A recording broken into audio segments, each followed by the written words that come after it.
everyone, and welcome to the Talent Gap Fireside Chat, where we talk about causes of and solutions to the talent gap.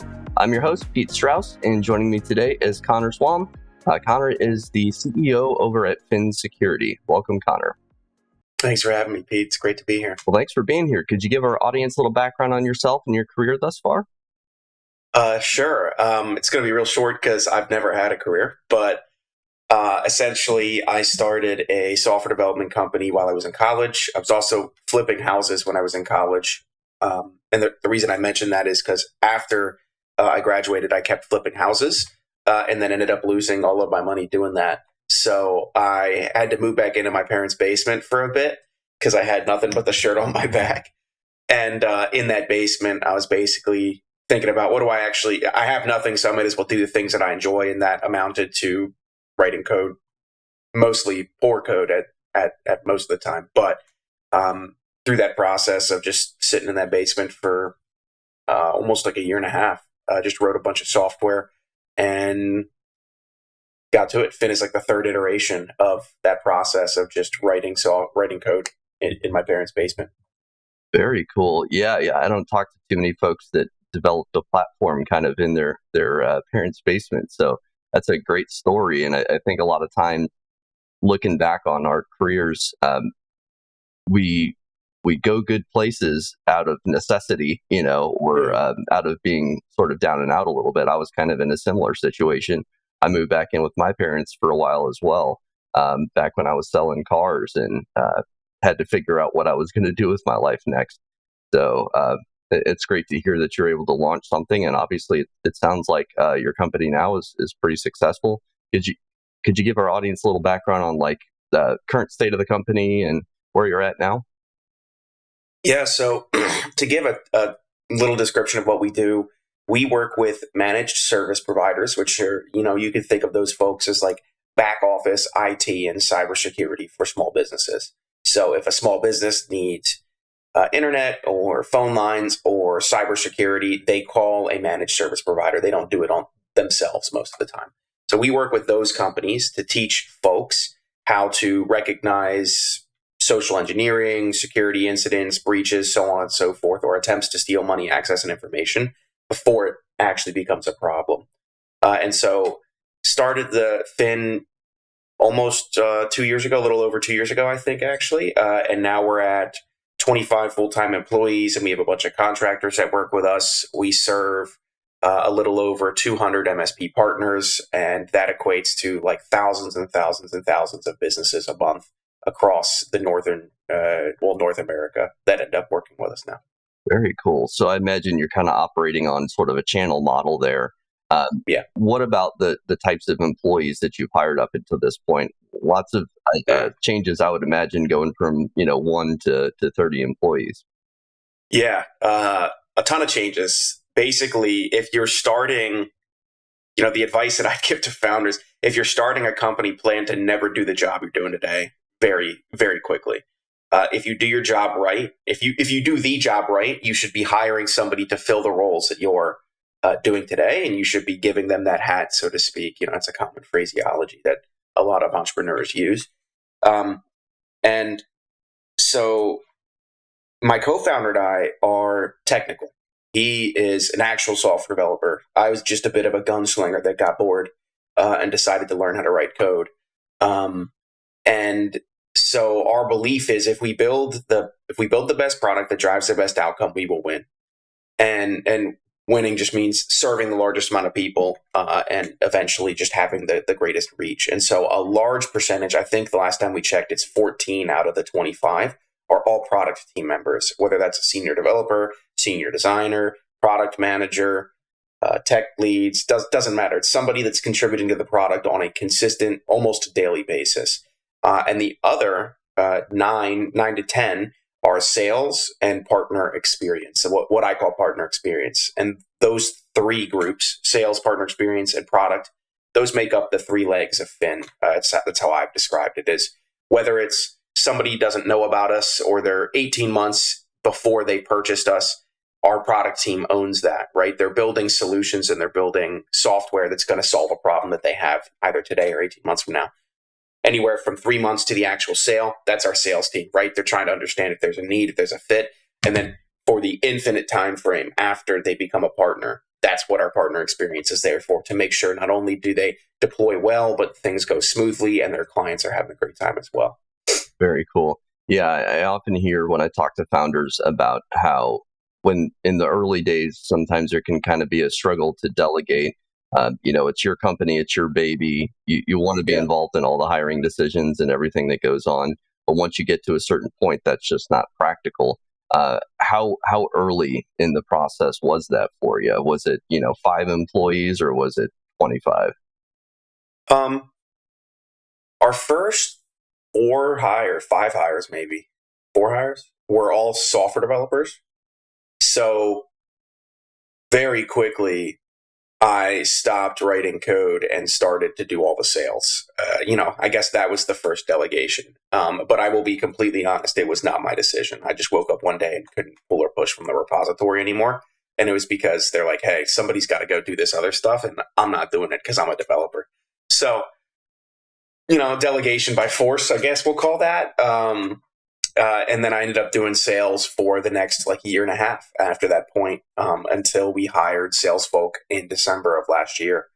So what I would say is every person you hire, you should be delegating something you do, right?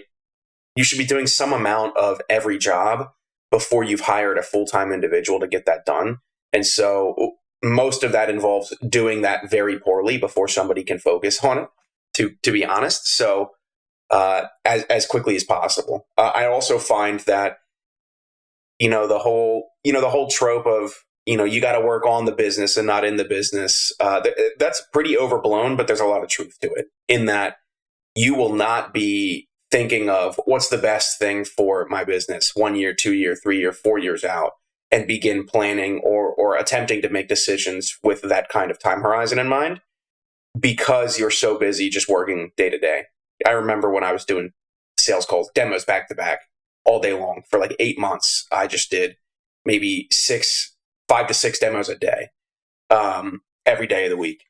That was just what I did because there was nobody else on the team to do it. And there was very little opportunity and very little energy to focus on anything else but making those sales once you finish that day. So it's also a bit of you get to re-center your focus, and you get to stop and think, are we doing the best thing for this company a year from now, 2 years from now, 3 years from now? Because if you don't end up thinking about those enough, those are the decisions that will end up leading to the failure of your company. It's not missing one sale. It's not putting in a sales playbook that somebody else can follow. It's not being late on a feature release. It's not building what your clients want because you're not making sure your team's paying attention to that, stuff like that. That's a great point. I struggle sometimes as a business owner myself. I mean, we're just a 2-person shop, my wife and I, but I have a hard time sometimes strategizing because I'm so in the weeds trying to get us new clients all the time. I think sales is a kind of its own thing. It's a very challenging profession, and I almost feel like there's a sales gene or something where some people are more, they naturally gravitate towards that versus other folks that prefer to be more, hands on keyboard or administrative. Would you say that you're like a sales guy at heart, or did you kind of figure it out as you went along? I would say I just figured it out as I went along. I studied math in college. I studied comp sci in college. I really enjoy the technical side of things. Arguably more so than sales drain me physically and mentally of energy. However, going back to my real estate days, being a real estate investor and flipping all those houses, I had to do sales in order to get that done, whether that was selling the deal to hard money loan, people who were giving me hard money loans, whether that was selling it to a contractor that would work with me, or whether that was just selling the owner of the house to let me buy it. A lot of that had to do with sales. I also did a lot of sales. In high school, I was a collections agent for an automobile transportation company. So, there is no worse sale to make than, hey, you owe me money and I need it now. And learned a lot about rejection. Sales is namely just, can you actually talk in such a way that people believe you're listening? And also, can you deal with the rejection? Because 70 to 80% of the conversations you have are going to turn into rejection. That's just how it works. Yeah, for sure. Yeah, it's just a constant stream of rejections, and you have to be able to, keep a positive mindset and keep going. But yeah, not everybody's cut out to do sales, I would say. So it's great that you kind of found your footing and were able to push forward. You mentioned a good point about transferable skills. I think often that's a cause of the talent gap in cybersecurity is not enough companies are looking at people with transferable skills. They have a very, very narrow idea of what somebody looks like for a given, who would be a good fit for that open role. So usually it's this person has done this exact job before, they've had this exact job title before, they've worked for one of our direct competitors, and they've done this exact thing. Whereas I think a lot of the best employees out there, they're stretching into a given role. It's not something where they've done it before. And the most motivated people, they're looking for that stretch opportunity where they're going to, challenge themselves and stuff like that. I think it's pretty cool as an entrepreneur, you're able to leverage all of those transferable skills without somebody else telling you, hey, that doesn't apply to this job. Have you hired other folks like that had transferable skills that you recognize that, hey, they could be a really good contributor here? Yeah. One that comes to mind is our current marketing manager, Jamie. Not only has Jamie been one of my best friends for a very long time, but when we hired him, we asked him to do partner experience and then asked him to do sales after it became too much for just me. And then he finally got to do marketing, which is what he wanted to do from the very beginning of working with us. And he was not qualified for partner experience. He was not qualified for sales. He was barely qualified to do any amount of marketing, but it was all of this person's going to put the nose to the grindstone, get it done, do the work. And at every point, they're always going to be asking themselves, can we get better? And are we doing the right thing? And really that mentality, you can teach any skill in the world. If somebody's lacking that mentality, they'll never get better. They'll never actually get the skills that you actually want because there's just there won't be enough of a drive to do that. It requires a lot of introspection in order to gain new skills and get better with the existing ones that you have as well. Yeah, I would imagine in order to train the skills to the person that's basically a blank canvas, if they don't have X, Y, and Z skill, intelligence has to play a role in that for them to be able to pick up those new skills. Have you ever thought about that? Like just the idea of hiring people that are smart, and how do you evaluate that when you're, talking to somebody who maybe hasn't done that thing before? But before we get to that question, the notion of transferable skills, you mentioned that probably has something to do with the security gap that we had talked about before hopping on the call.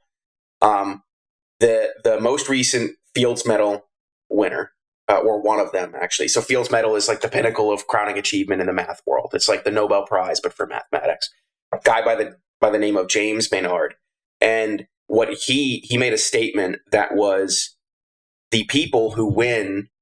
The people who are winning prizes at that level aren't just super high quality mathematicians and physicists. They are also incredibly likable, incredibly social, and incredibly, I think the word's gregarious. Like they know how to sell, they know how to talk, they know how to communicate, and that communication piece is the most important. Is you could be the smartest person in the world. Guy that comes to mind is Terrence Tao, right? He's just regarded as and I'm air quoting for those of you who are just listening, like the best mathematician of our time.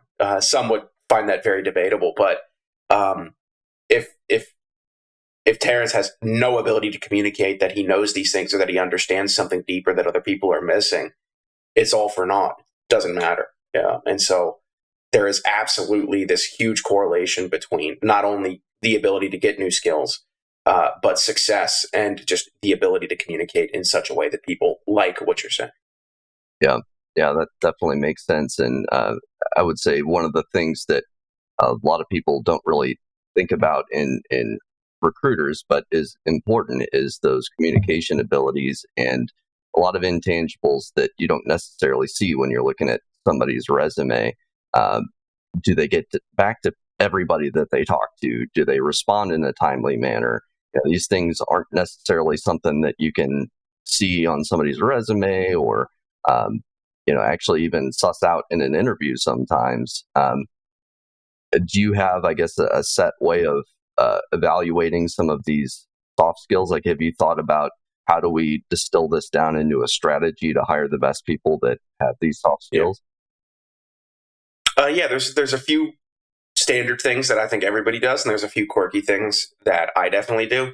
The standard thing is references. So specifically in the channel, who you know is like the whole concept from Keith Ferrazzi, your network is your net worth. I don't know if he's actually the one that made that, but he did write the book Never Eat Alone, which is a great book for those of you who are wondering. Um, it's very true in the channel. It's who you know is going to get you the job, who you know is going to get you the role, who you know is going to get you the compensation you want. It's all about this community of people who are not, they have very intimate knowledge of who you are, what you're doing, and why you're doing it. So references specifically in the channel go incredibly far, because then I'll just call them. I'll pull them up on my cell and I'll call them and talk to them, because most of the time I'm just friends with these people anyway. But a couple of non-standard things I do is there's a couple of questions. So we have, and I can read this to you. I say we. I got to pull up my Notion, so apologies. But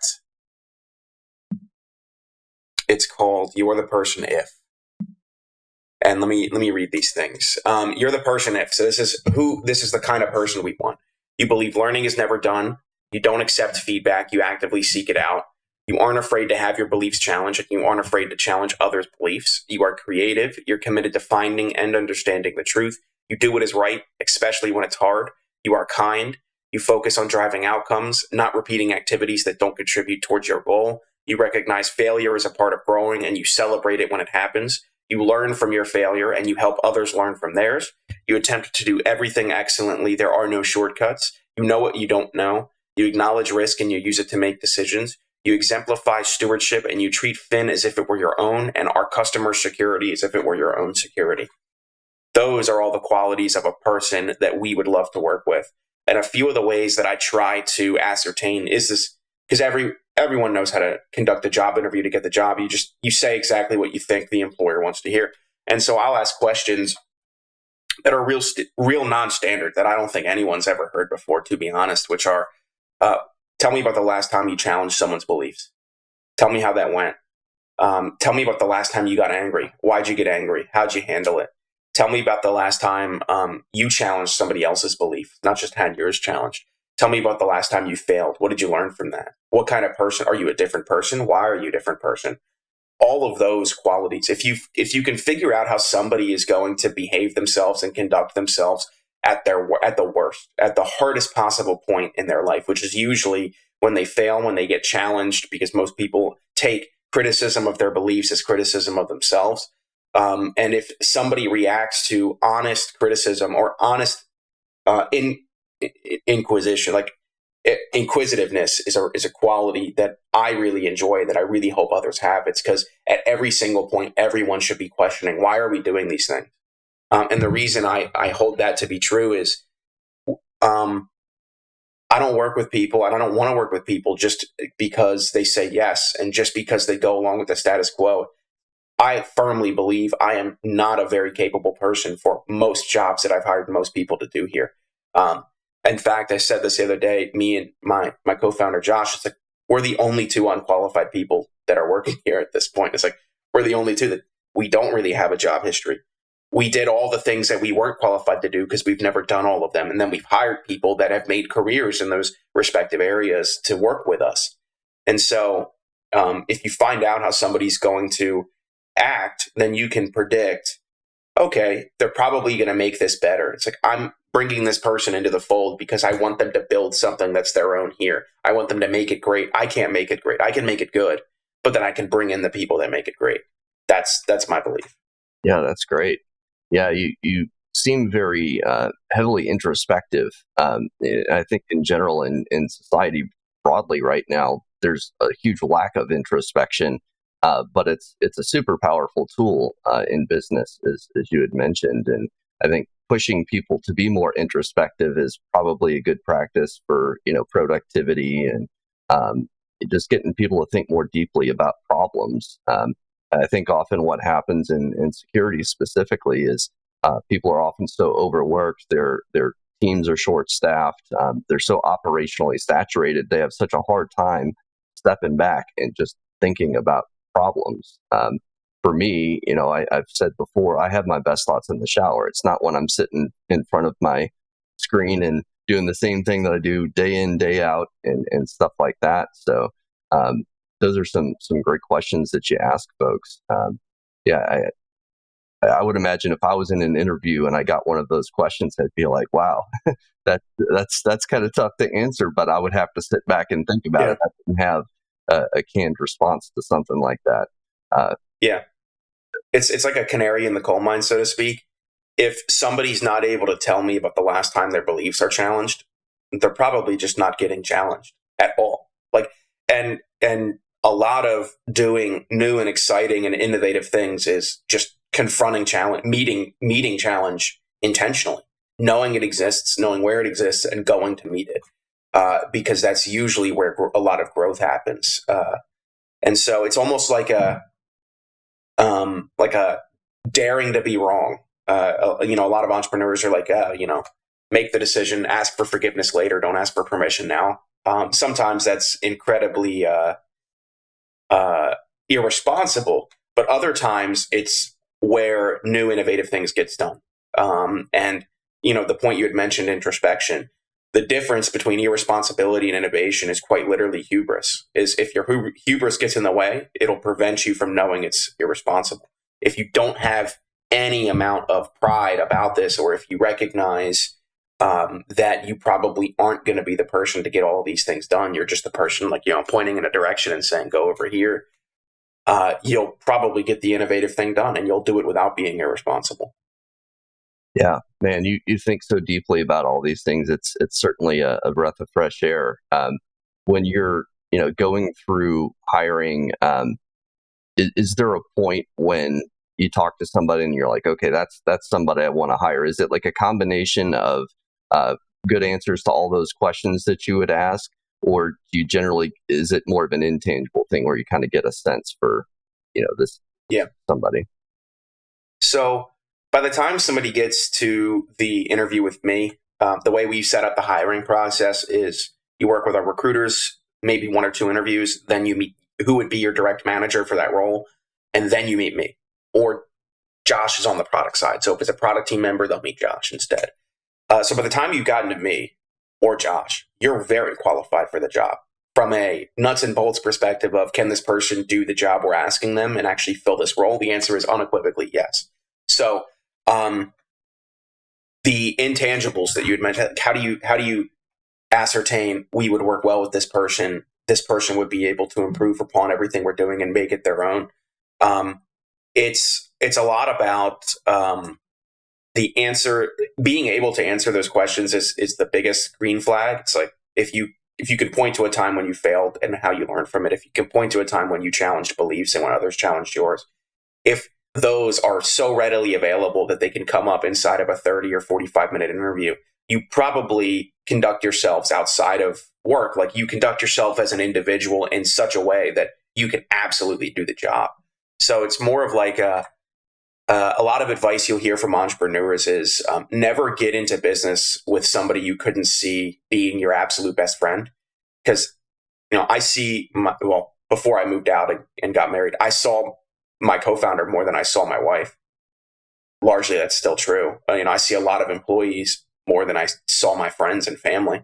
So it's like, if I couldn't bear to work with these people and enjoy it and have fun, it's not about thinking the same, and it's not about having the same beliefs. It's just about being able to be copacetic and understanding that all the growth happens when all of you confront each other. That's all intangible. It's all about, how does the conversation go? And more importantly, what kind of questions does this person ask me back? Everyone can get a job. It's cybersecurity, right? We're here to talk, I assume, a tiny bit about the cybersecurity talent gap. If somebody is well qualified and has salary expectations that are somewhat within the average, they're going to get a job. It's like, that's just how it's going to work. It's cybersecurity. People need it. And so I'm not looking for people that just want another job. I'm looking for people who want to do something they find exciting and innovative. And most importantly, I can't stress this enough. They need to have a life outside of work. And that's somewhat counterintuitive. So my thought is, for me, for my co-founder, for our investors, for any founder, this is your entire life. If you're out doing anything and the business needs you, you drop it and you go do what the business needs. And a lot of that comes with a lot of friction. That creates a lot of friction in your life and in your relationships. You're always kind of on call.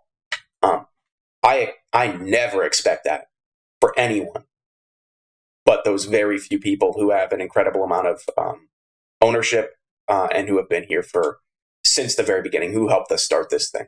And so I make that very clear from the beginning to these employees. Your time off is your time off. Tell me about who you are outside of work. What do you want to do outside of work? What kind of person do you want to be? What kind of skills do you want to gain? Why do you want to gain those things? What do you enjoy? What do you not enjoy? What have you tried recently that you thought you might want to get into? I want to give people the freedom to be the person they want to be outside of work, just due to a foundational belief. If I'm always the opportunity they want to pursue, they'll always continue working here. People will always act in their own best interest, or what they believe to be their own best interest and their family's best interest. So long as I can make Phin the place where their best interests align, they'll always be happy to be here. And they'll always do really, really cool things with me. That I ask most of my interview is, what do you do? Is outside of work stuff. Who are you outside of work and why are you that person? Why do you want to be that person? Yeah, that's a great insight there. And it reminds me a lot of my favorite hiring managers over the years. They also take a similar tact where they actually do care about people. They want their personal and professional lives to work together and not be at constant odds with each other. And knowing a little bit about somebody's personal goals helps sort of inform their professional goals. I mean, these two things, ideally would go hand in hand and shouldn't be in tension with each other. So it's great that you're cognizant of that. How do you, especially in a startup, how do you ensure that folks aren't getting burnt out, that they're maintaining a good work-life balance? Like, do you have a formal process for that, or formal reviews quarterly or something like that, or is it more just kind of intangible? So real early on in Phin, I want to say like maybe up through employee 8 or 9, most of us lived together. So like, if you've ever watched the show Silicon Valley, me, my co-founder Josh, and our first employee Curtis, who is the coolest person you'll ever meet, we all lived together. We lived together in a house, and 3 or 4 other folks would drive over every single morning. We would wake up and we would all work together at the kitchen table. That was literally our life for like almost 2 years. And so getting burnt out didn't ever need to be a conversation, because it was always, everyone would recognize, hey, like, you've been killing yourself to get this stuff done. Like, don't do that. Go take time off. Like, sometimes it would have to be like a very strongly worded recommendation of, you need to go take a vacation, go take a time off. It's like, everyone had the ability and the absolute freedom to work when they want, how they want, where they want. It's like, we are always remote first, and we will always be remote first as far as I'm concerned. And so it was more of we worked with each other so consistently that we could recognize it when it was happening, when people were getting stressed, when they would be working too long. We could see all of that because it was literally happening always in front of us. And early on in the company, to be frank, it's like, that was needed. It was like, you had to work all the time. I remember doing support calls at 2 or 3 in the morning because it had to get done. Nobody was there to get that done, and we would lose business if we didn't do that. I remember doing sales and doing support at a conference in between talks that I was giving at a conference that I had traveled to get to. It's like, that's just what was needed. There was no, I'm going to burn out. It was, if you don't do this, the company fails. So you're going to have to redline it and run the risk. And now it's more of a set of policies that we make. So everyone still has the freedom to work when they want, how they want, where they want. Our official business hours are 10 to 6 Eastern. But if you need to go to a doctor's office, it's like, don't tell your manager you're requesting off. Just go take care of your health. You need to pick your kids up from school, go do that. You need to go visit your wife or your significant other, go do that. It's like the only thing you need to do is if somebody has expected you to be there that day because you have meetings with them, just tell them you're not showing up. Just tell them you're not going to be there for those meetings. It's also a standing policy that no manager ever has the right to deny PTO requests. So everyone gets 20 PTO days. We do like, I know there's like a standard 8. We do like 10 or 11 because we give an extra day for Thanksgiving and we give an extra day for Christmas as well. Usually we actually just take the whole week off for Christmas. And so it's more of this introspection that my co-founder and I have that's really allowed us to be the people that we are today to get to where we've been. We try to instill that in all of the people we work with is, hey, you have the freedom to make the decision that you think you're burning out or you're, burning the candle at both ends, and you need to stop that and take some time off and go breathe and rest and relax. It's like you have all of the freedom in the world to do that at any point, anytime you want right now. It's just, that's very, like, we set that from the beginning. So that sets that all alongside the conversation of, very upfront, I never expect you to ever sacrifice in the way that I have, in the way that most of the people here have from the very beginning to get to where we are today. I never expect that of you. Don't ever expect that you have to sacrifice that, because I'll never expect it. So those two thoughts combined usually allows a person to recognize when they'd like to take time off, when they'd like to be with their family, when they'd like to rest, relax, and recharge.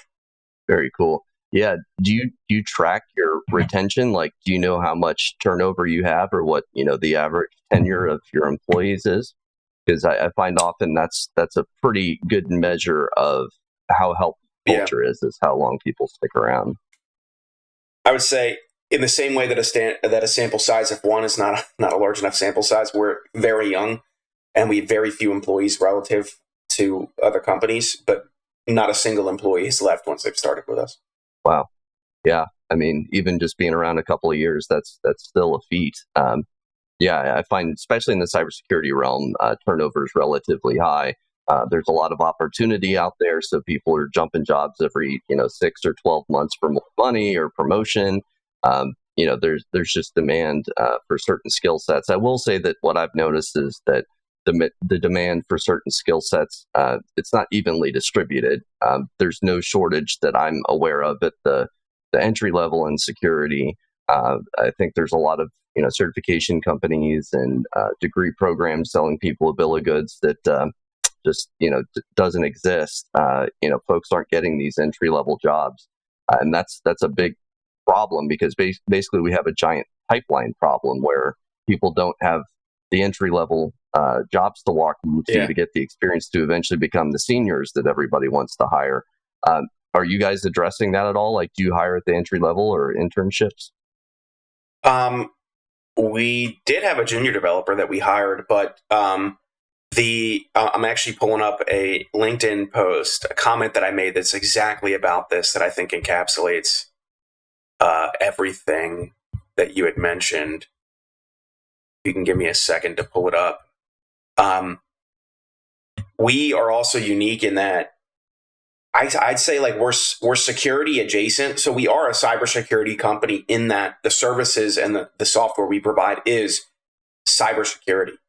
However, most of the need we have internally is not cybersecurity expertise. It is software development, product expertise. It is sales and partner experience. It's like, in order to build a security company that's not just providing security services, like we just provide software, you need product people. They have to have security minds, but they're not necessarily going to have security certifications. And this is what I said. I said, never mistake education for competence. Certifications are great, but if all someone did was get certified, there'd be no time to spend it and apply it in practice. Certifications have their place, and in some cases, I'm ecstatic that there are a plethora of certifications before somebody can do a job. See airline pilots. In others, it just becomes a badge that people use when implementing and experimenting. In others, it becomes a badge that people use when, if they would have just implemented and experimented with the tools they had today, it would have been a more valuable experience. So I think certifications are amazing. I think there is an incredibly important place for them, especially, airline pilots. You don't want a person who just has experience. You want to know is some certifying and governing body made sure this person's not crashing the plane here. But I think, I don't want to say my experience as an entrepreneur or my tendency to be an entrepreneur is skewing my recommendation at all, but just go out there and do it. When in reality, that's what entrepreneurs do. Entrepreneurs just get out there and do it. I had no business starting this company. I had no business doing anything I've ever done in my life. I've never been qualified to do anything I've ever done, ever. And I don't think that'll change because I'll never have the opportunity to build a career because I've never wanted to. Yeah, well, it's a great attitude too, to basically not take no for an answer. I think often what a lot of teams don't realize is that entrepreneurial spirit can actually be a good thing within a given team, even at a much larger organization too. If there are people that want to improve processes and have great ideas and can maybe kind of stretch the boundaries of the way that things are done currently. But often I find when folks end up looking for a new job, it's usually those sorts of intangible drivers and motivations aren't being met by their current company. That's why a lot of turnover happens. It's either somebody doesn't like their boss, or they don't have enough flexibility, or they feel like that they can't get promoted, or they can't get any of their ideas implemented. So I think even the large corporations out there can implement a lot of these sort of small business and entrepreneurial ideas to make their teams more conducive to retention, and have sort of that entrepreneurial spirit without having to, because essentially I think each team is basically a little small business in and of itself. You have to treat people as all contributing members of the teams, and that's not to say that every idea is unique, equally good. Right. How do you inspire that introspection and that creativity in your employees? Is it something that you actively do, or is it something you think that's more driven from their side? It's both. There's this capacity and desire from the people that work with us, from our employees' side. So if the capacity and the desire are not there, it doesn't matter how much we try to coach this into them. It's just not going to happen. And so every person that we work with there's this not only ability to get better, but there's a desire to get better. Both are incredibly important. It's two halves of the same coin. And if you're missing one, you don't have either. And so that's the first part. The second part is we make it very clear from the beginning, we are willing and able and capable, and we commit to investing in every employee in any way they see fit. We don't get to ask the questions. So whether that's buying marketing coaches or design coaches or executive coaches or speaking coaches or product coaches or courses that help you learn a specific skill or anything, whether it's how to run a product team. We spend, I think now, like $60,000 a year throughout the entire company on just education and coaching. And that's largely because of Josh and I's dedication to understanding coaching is quite literally the most impactful thing we have ever bought with our money. And 2 years ago, when we started that process of buying an executive coach and trying to level up our own game, and the reason we're so introspective has very little to do, I don't want to say very little, but has a lot to do with the fact that we've been coached from the beginning, and that is what many, many more successful people than us have coached into us and have helped us understand is this is the way to getting better, is to be this level, is to have this level of introspection and to be capable of using it properly. And so not only, like I said, everyone has this capacity, they have the desire, and then we're saying, hey, here's a blank check. Well, it's not really blank, but what do you want to be? Like, what skill do you want to have? And that ties back into if we're always the opportunity people want to pursue, they'll never leave because we'll always be what they want. That's it. So that's why I spend, to tie it actually full circle, that's why I spend a large amount of time trying to understand who are you outside of work, because then I'll know, well, how can I help you become a better person in general? How can I help you be the person you want to be? What resources do I need to use from Phin to get that done? What coaches, what courses, what opportunities do you want that you've never been given because somebody else overlooked them? It's like there's very little connection between the coaching and the opportunities we'll give you and some very tangible result inside of Phin, right? It's not about, is this going to be better for Phin? It's all about, is this going to be better for you? And the reason it's not altruistic as that may sound, it is absolutely not. The bet that I'm making is if I make you a better person, you'll work better. It's like, you will enjoy your work more. You'll be more balanced. You'll be more capable. You'll be more accepting and inviting. You'll challenge more beliefs. You'll have better thoughts. If you are happier in general, and if you are healthier in general, you will be better in every way, shape, and form. So it's very selfish at the end of the day. It's just done in such a way that it looks incredibly altruistic, because most people will never get that opportunity to get the investment that they'd like, or to pursue education and opportunity in ways that they've never been able to before. Well, good initiatives are win-win like that, where it seems altruistic, but it's also beneficial for everybody involved.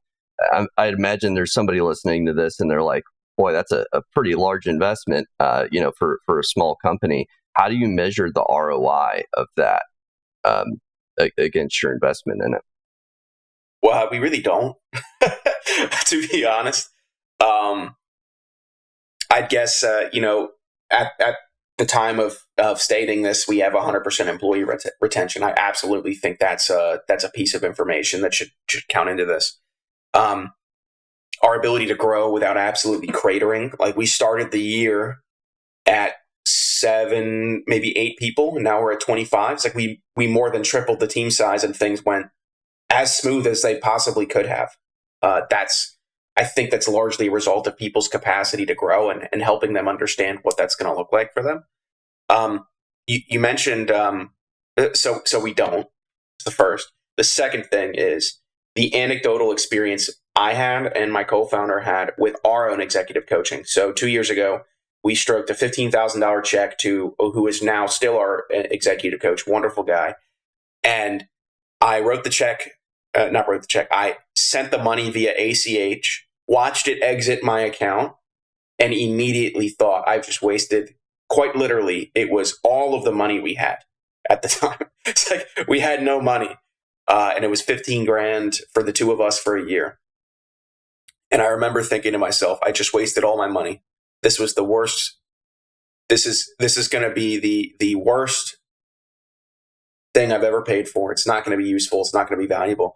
And then we went through executive coaching meeting every other week, sometimes every week, us two together to talk about our problems with our executive coach and to help each other understand how to work through them and create frameworks for decision making and stuff like that. And for a year, nothing felt different. Felt like we were the exact same people, right? You know the quote, it's like day by day, nothing changed, but you look back and nothing was the same. So we did a year in review with one of our lead investors, and basically the way you do that is, what are the 3 best decisions? What are the 3 worst decisions you made as a company? And you go through each of those in depth. Why did we make those decisions? Every little piece that contributed to making those decisions. And the 3 best decisions that we made were exclusively a result of us talking about it with our executive coach and arriving at a path forward with that person, that it would not have happened without that executive coach. And so that's when the light bulb went off. It's like, holy cow. It's like, the company we are today is quite literally because we decided to get an executive coach. Like, that was it. We are different people. This company is a different company as a result of that person helping us make decisions that benefited the company long term.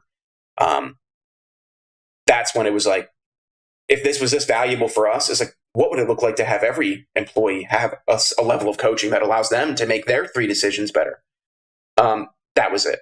That was the only piece of information we needed to be willing to invest in any way, shape, or form. That's really cool. Yeah, and it's not something you would think where over a period of time you would see that drastic of a change. I think a lot of people, people in general, I think our psychology tends to kind of discount incremental change. We're kind of wired to really pay attention to things only when it's some massive sweeping change that completely shakes everything up. But I listen to a lot of podcasts, and one of the things I've heard is, if you do 1% improvement every day, at the end of the day, after a year, 365% improvement, that's a huge number. but you don't see it on a day-by-day basis. After having gone through that executive coaching process and everything, do you have a way of measuring incremental improvements and changes now that you're kind of aware that that's happening? It's interesting that you're bringing that up now, because we just put in place that now we bring statistics that we can get. We have enough going on in our company that we can bring statistics to those conversations to talk about them. So whereas before it was just, I feel like this is happening, I feel like this isn't happening, so on and so forth. Now it's, this is how many partners we added. This is how quickly they've grown. This is how our employees this is the level of work that they've been able to get done. Here's how many support tickets we opened and closed. Here's how quickly it happened. We've settled on, I think the total is 12 metrics that me and Josh are responsible for bringing to those conversations to discuss.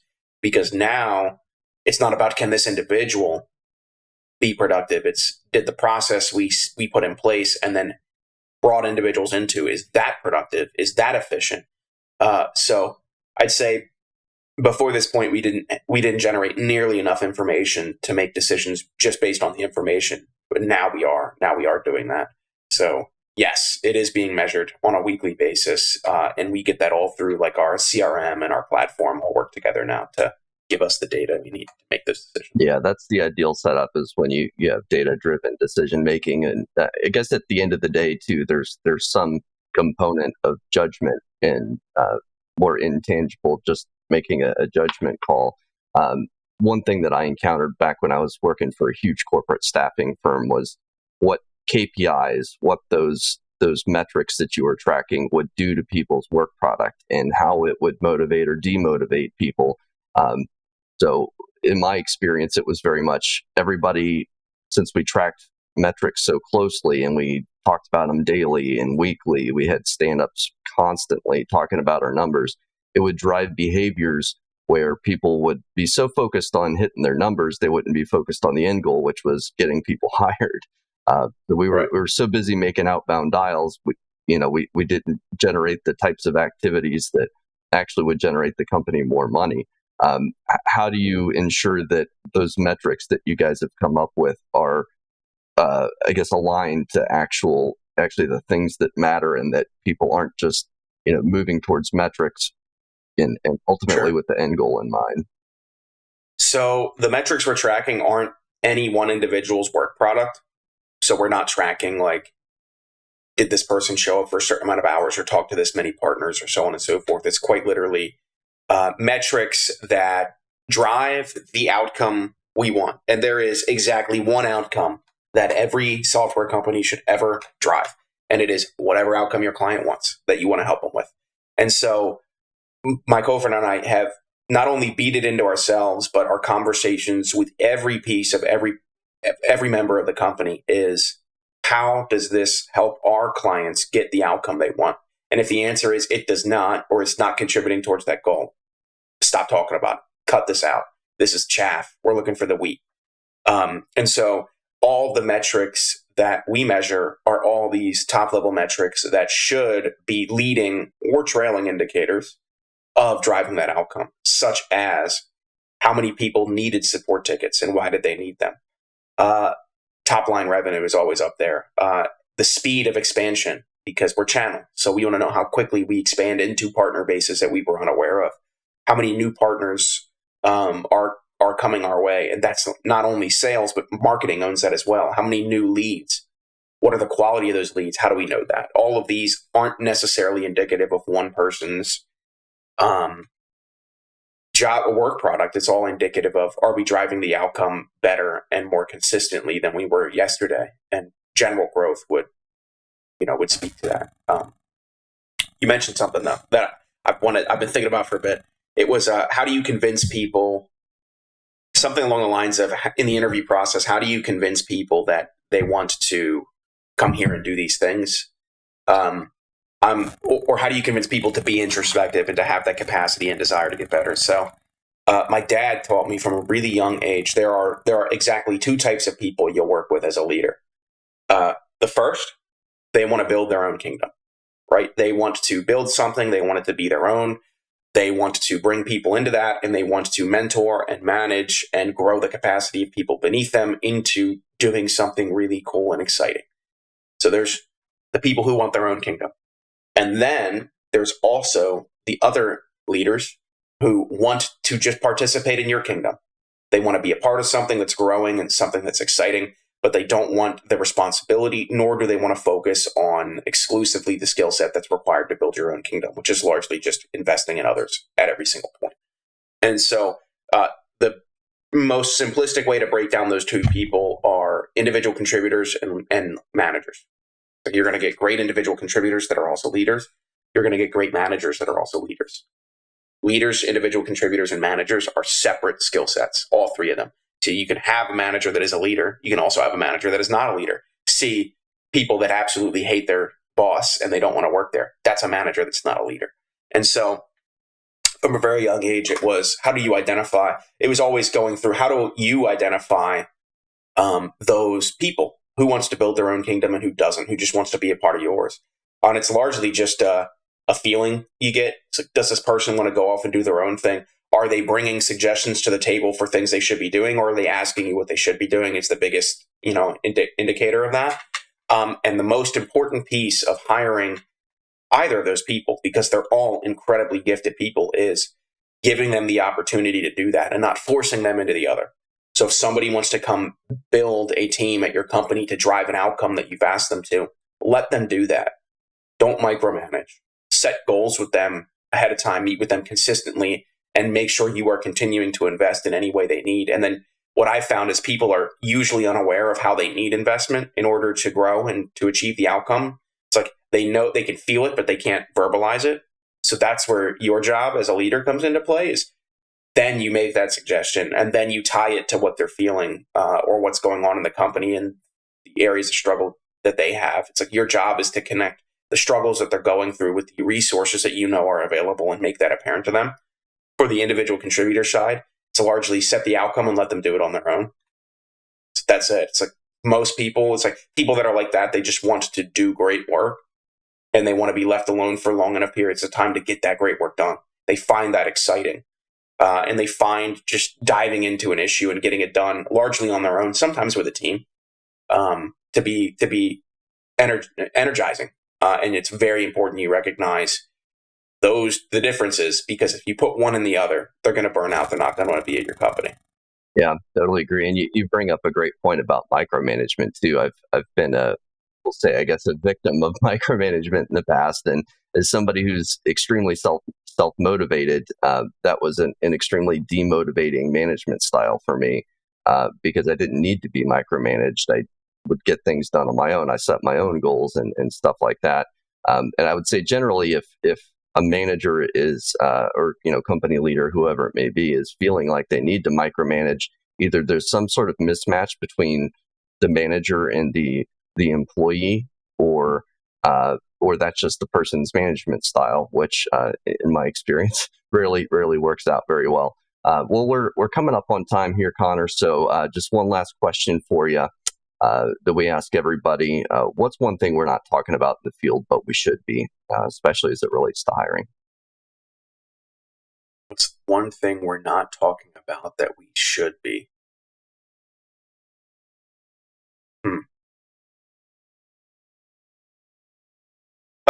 You asked me a question before this call started, which was, does the cybersecurity talent gap exist? And I would say yes. I believe it absolutely does exist. And more importantly, if you go with me on a thought exercise of like, what does the next 5 or 10 years or 20 years or 30 years look like for society as a whole? The only outcome, the only society that I can envision is one that becomes where technology becomes more integrated, where technical ability becomes more set in stone. It's like speaking English is a requirement to do business in North America, most of the place. I believe being technically competent and able is going to increasingly so also become a requirement. So I see those two things, and there's this job gap. So why aren't there so many people in it? I think a lot of it is not reaching out to traditionally ignored communities like, women and minorities and people who don't enter the job force for a variety of reasons. Some of that to do with choice, some of that to do with lack of opportunity. I think there is a sentiment that I see from folks who aren't in cybersecurity of those people are smarter than me and I feel stupid when I talk to them. I think a lot of that has to do with negative experiences they have with people who are in security today. I'm not saying most people are mean or condescending, but one bad apple will ruin it for the entire. One bad apple will ruin that person's perspective probably for a very long time. So a big thing I focus on at Phin in cybersecurity is we should never be talking in such a way that an average individual with minimal technological capabilities doesn't understand us. Get rid of the acronyms, get rid of the 7-syllable words, speak to somebody in such a way that it's understandable. And I think there needs to be a much greater focus on that. So I would say if we reached out to traditionally underserved communities, like I'm saying early as middle school, right? In middle school and high school is when I didn't know what I was going to be doing, but I really enjoyed math. It's like that's when kids start to develop not skill sets, but a desire to have a skill set. So it's a double-edged sword. Not only that's when they develop it, that's when it gets killed too. Like if it just goes awry, if you get one bad math teacher and everyone's had them, screw it, I'm not going to learn math. This stuff sucks. It's like that's their perspective. So I'd say, reaching down into these communities and helping them understand, hey, there are job opportunities with every level and every set of diversity of skill in cybersecurity.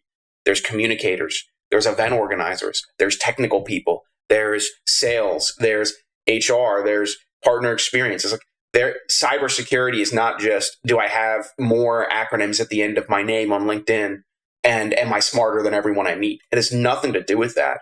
And it has everything to do with there is absolutely a set of skills that you probably enjoy as an individual that you could, combine together into a job that exists somewhere in the security world. That's just how vast the security world is. So I would say that's, I totally forget the initial question, but I think it was something along the lines of what should we do as a cybersecurity, as like a community? I think it's those two things. Reach down into traditionally underserved and ignored communities, and talk to people like they're normal. Don't make them feel condescending. If somebody walks away from a conversation feeling like you were condescending because of the way you were talking to them, that should spark a little bit of introspection. You may not have any amount of condescension in your body.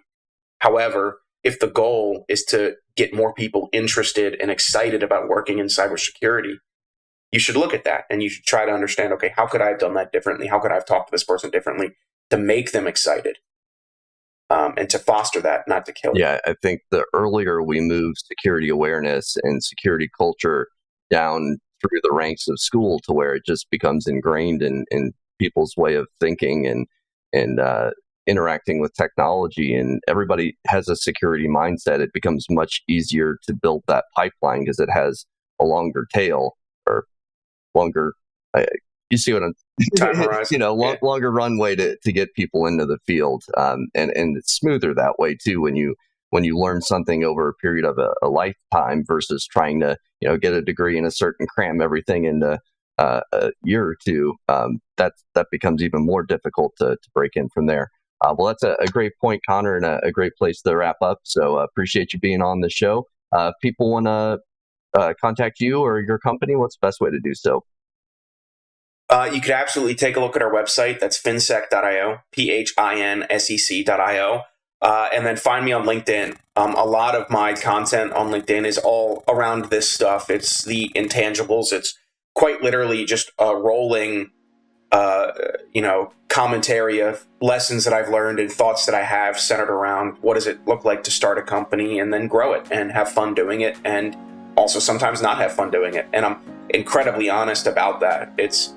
If I could give one piece of advice to entrepreneurs, it would be 99% of this sucks. Absolutely sucks. And so whenever I talk to groups of students at universities or entrepreneurship groups, it's like my first piece of advice is don't ever do this. please do not do this for yourself, for your family. And some of that's like a little bit of scariness, but it's like, at the same side, the people who don't listen to me, those are the ones that have the fortitude to get it done. If I would have known how hard this would have been at the beginning, I never would have done it. Most entrepreneurs will tell you the same thing. So find me on LinkedIn. I talk about stuff like that all the time. Just Connor Swam, just my name. Or find us on our website, fill out a form, say you want to talk to me. I don't know. Someone will send it my way once you fill that out. Awesome. Well, thanks, Connor. Thanks, everybody.